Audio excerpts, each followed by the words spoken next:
Church. खुदावंद के जिंदा कलाम में से आज हम पढ़ेंगे साम 95 वर्स 1 to 7, ज़बूर 95 1 से 7 आयत तक। आओ हम खुदावंद के हजूर नगमा सराई करें, अपनी नजात की चट्टान के सामने खुशी से ललकारें।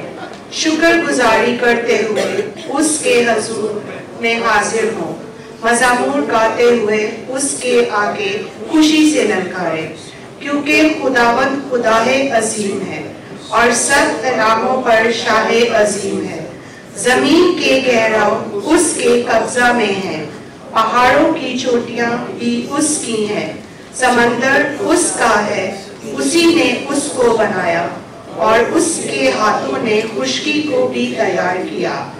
आओ हम झुके और सजदा करें, अपने खुदावंद खाले खुदावंद के हजूर घुटना टेकें। क्योंकि वो हमारा खुदा है और हम उसके चरागा के लोग और उसके हाथ की भेड़।